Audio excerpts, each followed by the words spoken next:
Hello friends, welcome back to the channel Tech 49. I hope everyone is safe. In today's video, I will be talking about the scheduling questions that generally asked during the interviews.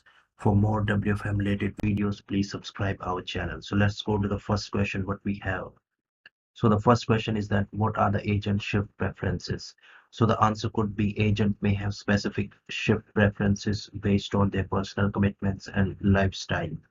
Workforce managers need to take these preferences into account when scheduling agents to ensure that they are able to maintain a work-life balance and avoid any employee dissatisfaction. This would help to avoid over-understaffing and keep employees motivated. This is very important to understand that what kind of shift preferences employees can have. So we need to cater to these requests in order to ensure that we should not be having any kind of over and understaffing situations. So now let's go to the second question. What is optimal schedule adherence? So the answer could be schedule adherence is a measure of the percentage of time that agents are available to take calls during their scheduled shifts. Workforce team need to determine the optimal schedule adherence and schedule agents accordingly. This would help to increase the overall productivity for the process and revenue by reducing lost hours due to unnecessary oxys. It could be a break exceeding.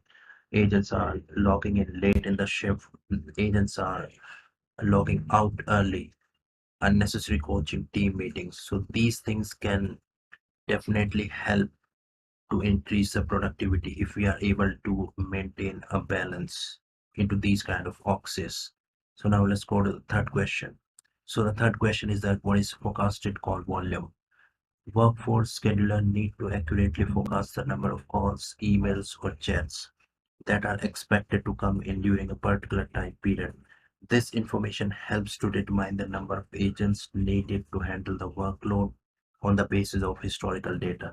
Several forecasting methods can be used to predict the future call volume in order to assign agents to complete the expected task. So we need to have the AHT and the call volume and the interval time to calculate the forecasted call volume or the workload. And on the basis of that, we need to have shrinkage occupancy and what we have. So the fifth question is that what is the required service level? So the answer could be service level is a measure of percentage of calls answered within a specific time frame.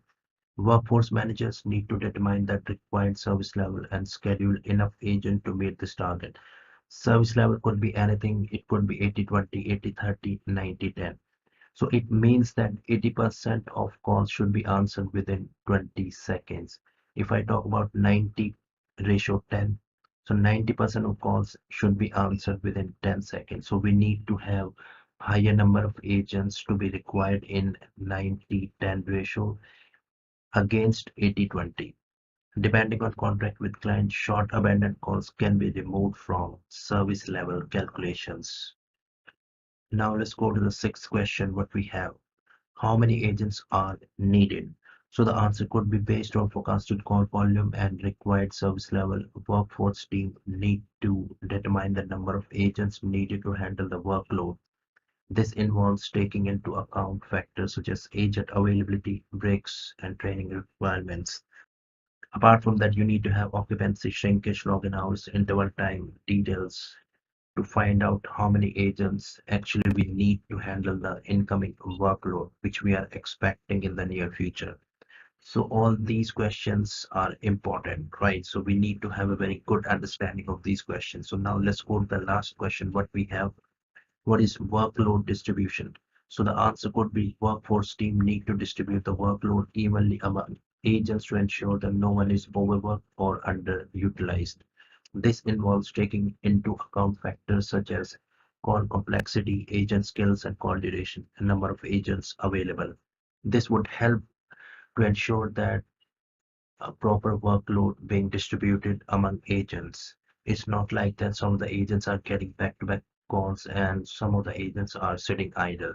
So they has to have some kind of balance in order to keep employee motivated, engaged. They should not go into the thinking that they are getting a lot of workload and some of the agents are not getting the same kind of workload which they are getting.